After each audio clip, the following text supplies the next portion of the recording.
Getting ready for the WWE Tough Enough press conference here at Full Sail University in Winter Park, Florida, near Orlando. Media is here getting ready. They have WWE Hall of Famer Hulk Hogan and WWE Diva Paige. I'll be discussing Tough Enough, which is going to be premiering Tuesday, June the 23rd on NBC.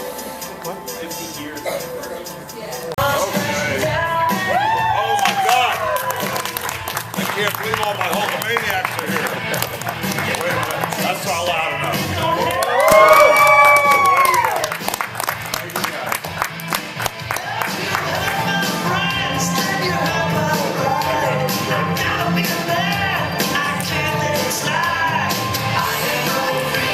Well, I'm not ready yet. I can get the whole crew out here to move with me.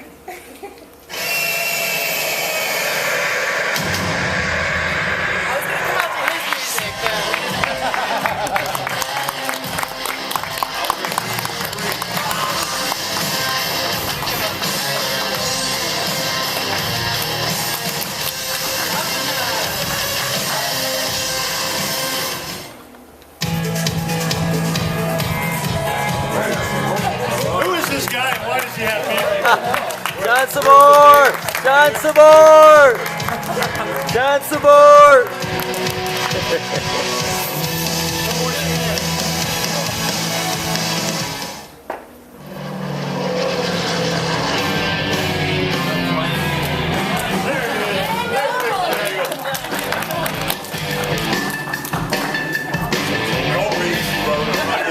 Now you're tight. That music sounded kind of evil. Thank you all so much for being here. While we have all four of our participants here, why don't we do a photo op if anyone likes to do still photos. John Saboor, WWE. When it's about WrestleMania, you speak to Mr. Saboor. How are you doing, sir? Always good to see you, James. Go ahead. No, I was going to ask you. Okay. Lead me, my friend. I was going to ask you about this whole deal today, the press conference. It's about Tough Enough, but it's more than that. It's about a relationship between Full Sail University and WWE, which you've been a part of since day one. Well, along with Paul Levesque and so many others at WWE, this is another explosive point of positive success in a now more than 3-year-old partnership between WWE and Full Sail that has yielded so many amazing outcomes. Not least of which is NXT as a brand, the meteoric growth of that brand, and I would dare say it was incubated in so many important ways by virtue of this partnership. And what does the partnership mean? It's a partnership that has not only incubated the growth of that brand, NXT, but has seen 150 plus episodes emanate from Full Sail to a global audience of over 170 plus countries and 35 different languages. It's been a partnership between WWE's professional production staff and these dedicated, committed Full Sail students, oftentimes in excess of 70, who have worked right alongside, not as shadows, but as partners. And it's been a wonderful exercise to not only create a new brand of sports entertainment in NXT, but to create an opportunity to work alongside, which in many cases has been and become WWE staffers, those same staffers that when they're not producing NXT or producing 320 other events around the world annually, 52 weeks a year without an off season. It's been wondrous to be able to take advantage of the facilities, to be able to work alongside the students, and be able to enjoy a collaborative spirit that's been very, very hard to find in any other of our amazingly successful partnerships. So, when the decision was made to produce and broadcast Tough Enough with our partners at NBCU and USA Network, there had to be discussion on what is our best foot forward. where should we produce this flagship program? And it didn't take long to be able to look at what we enjoyed as incumbent relationships, what we enjoyed as positive points of success, and very quickly our relationship with Full Sail yielded the answer, which was premier facilities, an amazing partnership, an opportunity to work alongside not only our professional production staff, but again, these dedicated students, to be able to use another part of Full Sail in what is a platinum offering in their sound stages, their facilities that are inherent infrastructure that frankly made that part of the decision very, very easy as well. And it was the resume of success that led us to this point, and it is the incumbent resources, both human and otherwise, that are available to us to put, again, our very, very best foot forward to a global audience and the WWE universe. And while other cities were absolutely considered, I think the answer was very, very clear in what we had here in Central Florida with the Performance Center, with a professional staff, and again, the partnership, the resources, the dedication, the spirit of collaboration that we've enjoyed for over 3+ years. This is yet another enormous step for adding to WWE's resume, and it was so important that we picked the right place, the right people at the right time, and that decision was made very, very clear based upon the success that we've already experienced throughout, again, that 3-year period. John, that's interesting because part of that I didn't know that there were other cities involved that y'all were looking at to do this.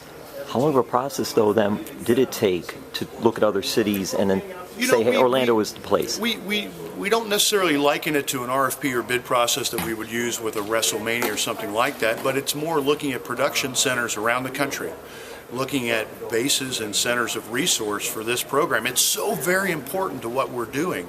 It's so very important for our fan base. It's so important to our partners at NBCU. It requires absolutely unequivocally our best foot forward.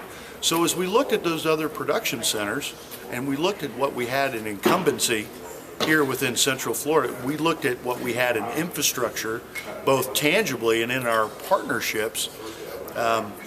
Central Florida, Full Sail, Orlando very quickly broke out of that pack. And this is a living, breathing project. It's been literally formatted for this particular iteration from scratch. And you needed a place that had a willingness to be fluid, a willingness to help create, a willingness to put, without exception, our very, very best foot forward. And the choice became very, very clear when we measured resources here in Orlando, Central Florida, Full Sail, with those other, each very talented in their own right, but this place, these people broke out of the national landscape, again, based upon incredible points of success that leads us to this point, but their willingness to embrace this in such a significant way to make sure that those 10 live broadcasts and all that is produced in between those 10 live broadcasts is the very, very, very best that's available to WWE and, more importantly, its fans. Do you know, John, how much is going to be actually filmed here and how much will be filmed at the WWE Performance Center? It'll be a blend of production here in the live broadcasts at Full Sail, but also an enormous amount of production that will take place at our Global Performance Center, as well as other parts of Central Florida, where these contestants who are learning, who are training, who are matriculating will have an opportunity to compete, they'll have an opportunity to learn, they'll have an opportunity to refine and hone their talents, and it's a beautiful blend of live broadcasts from Full Sail, a beautiful, beautiful utilization of a global performance center, and using iconic locations within Central Florida to serve as a powerful backdrop for that broadcast. What are your thoughts of a WrestleMania, whether it be in Orlando, Miami, or somewhere in Florida, somewhere down the road? There's no question that WrestleMania in its well, we're getting ready for our 32nd celebration in Dallas and in Arlington with over 100,000 people. We're going to work to create unprecedented outcomes, and we have an amazing set of partners in Dallas and Arlington and with the Cowboys who are helping us to vision that blueprint for our WrestleMania week celebration. We're starting to have the discussion about the placement of WrestleMania 33 through 35, the years 2017 through 2019. We've never been in a position to think that far out, and that shows you the growth of the property, the growth of the week-long celebration, and the growth of our partnerships with host communities around the country. There's no question that Florida has been an enormous point of success in WrestleMania 24 in Orlando, with WrestleMania 28 in Miami, and both of those hosts did extraordinary jobs in welcoming the WWE Universe, and are considered in so many ways as having been very successful destinations. And I think what's important to say too, so I think it's fair to say at a minimum that we hope that both will be an active part of those discussions, but we also hope that other parts of Florida, whether it be Jacksonville, whether it be Tampa, other major cities, will actively take part. Our fans have responded in resounding fashion that they love not only WrestleMania and the WrestleMania week offering, but they love traveling to destinations and making this their family vacation, making this their annual rite of passage, and being in a place where they can experience all that there is to experience around WrestleMania has now become an important point of distinction as we consider future host cities. John Saboor, you're the best. Thank you as always. Thank you, James. WWE Diva Paige and WWE Hall of Famer Hulk Hogan. With this Tough Enough show, this huge show that's coming up, what will you be looking for in the next WWE Superstar and WWE Diva to win this competition? Somebody just like her. Somebody who loves the business. Somebody who will work 24 hours a day and make it their number one priority. I don't care who it is. If they've got that kind of drive, they get a good shot. So we're looking for one guy and one girl that has that it factor. Mm-hmm. Exactly. I don't even need to add to that. That was pretty good. Pretty good. Nailed it. We'll get a whisper like him. Yeah, I was just like... What do you see? What kind of group? What do you see? What kind of group of the 13 finalists that were chosen? Have you guys got to look at them yet, or no? It's going to be fresh when you guys start the show. I've seen pictures. That's literally all I've seen, but we haven't met them in person yet at all. But like Hulk said earlier, we're going to keep the mystique about it there. Actually, I had them all in my room last night for a party. Oh, is he already the favorite judge? No. I saw a picture too. Actually, a couple of pictures. They look like they're all pretty intense. They all look like they're in good shape, you know. And this is going to be interesting to see who ends up rising to the top this time. Mm-hmm. Hulk, how has it changed in the type of WWE superstar in the 80s compared to the sports entertainers of today? If it's changed. No, that's the one thing that hasn't changed. We're still looking for that person, that guy and that girl that have the it factor, that can sell tickets, that can capture, you know, people and reel them in to make sure they watch every week and get, you know, completely addicted to the WWE universe. You know, we're looking for that person that can sell tickets, put rear ends in seats, and they got to have the charisma, you know, the it factor. So it really hasn't changed. This is just a more efficient way to find that person or those two people. In that regard, what do you guys think of the concept of WWE Tough Enough? I think it's awesome. Does it work? Yeah. Well, I haven't done Tough Enough before. Like, Well, I mean, you've been to the school. I've been to the school. Hell and back again. Yeah, but it does work, and it is very, very, very hard. Once you get to the performance center, you do have everything you need there, like everything you could possibly want. But it's also an extremely tough environment to be in. Like, you have no idea until you finally get there, but I promise you, it works. It does work. What do you both want to, I know both are judges, what do you both want to offer to the show? Well, for me, I think just him being on the show is like enough. You know? stop. Thank you. He's like, but still, here we go.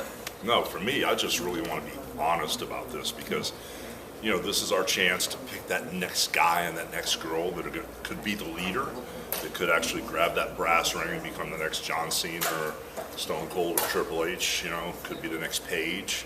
I mean, you never know. I mean, it's a situation that if we make the right choice, this could directly affect the direction of this business for the next 10 years. If we pick the right two people as leaders, game on. Can you imagine if we pick two wrong people? Oh, God. Oh, we're done. Hell to pay.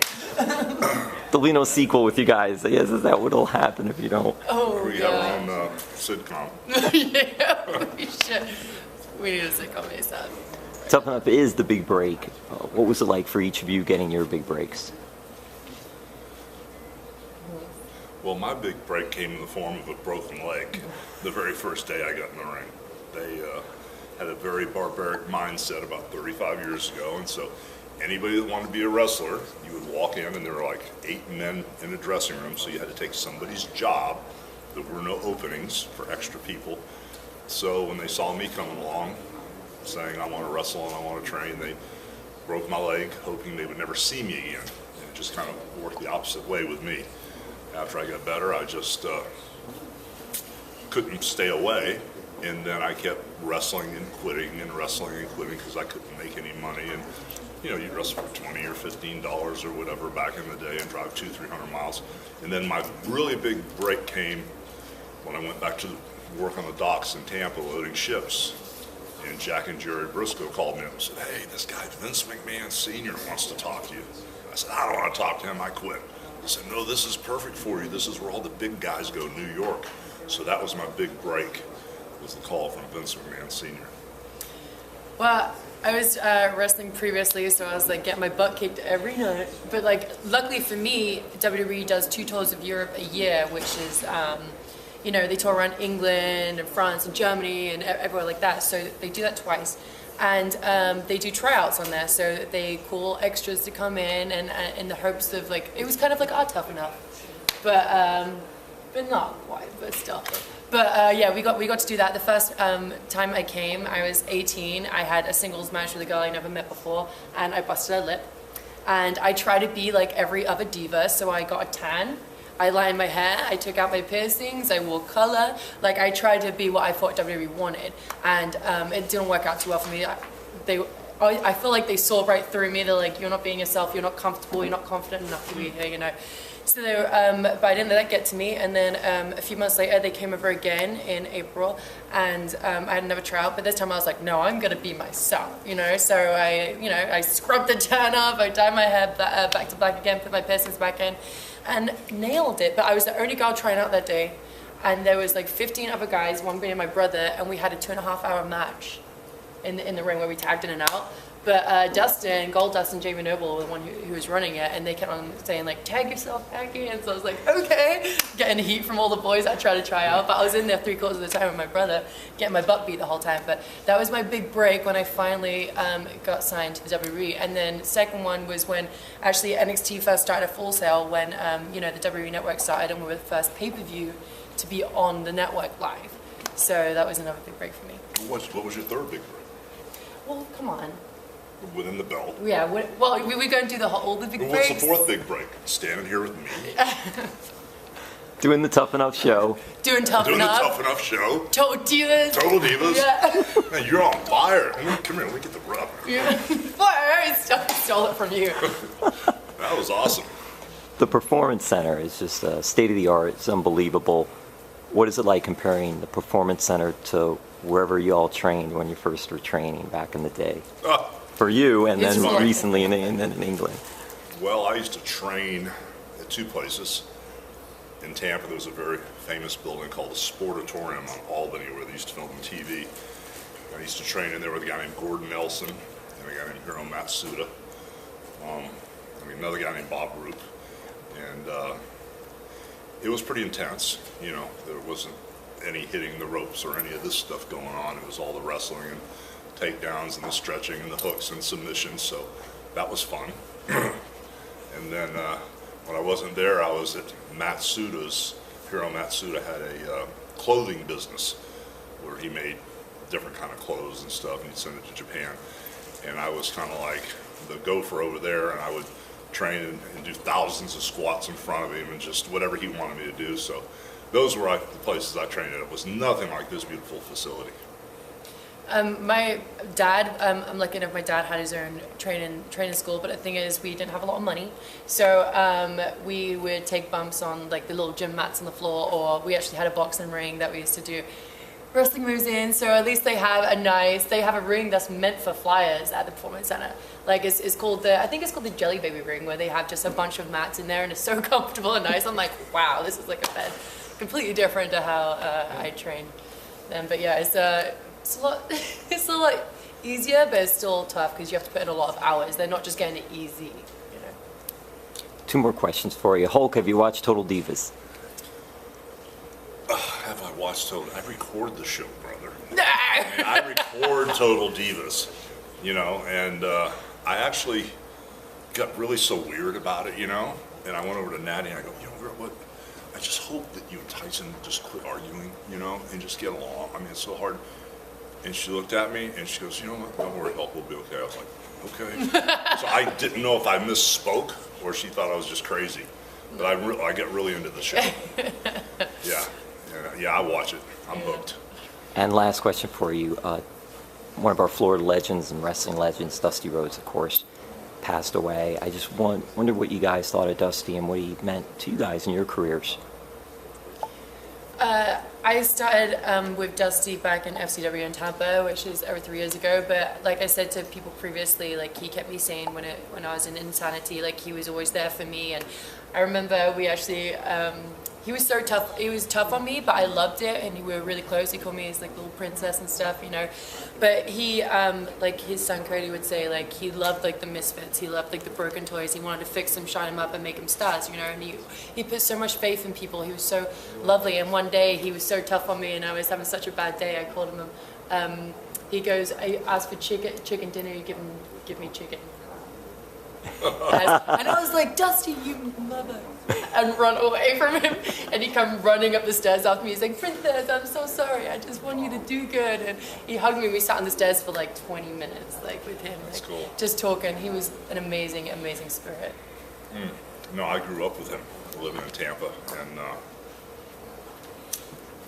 would scan past the wrestling. It was on a local station, Channel 8 or 10. I can't remember what it was on when I was a kid. And then one day when I was flipping through the channels, there he was.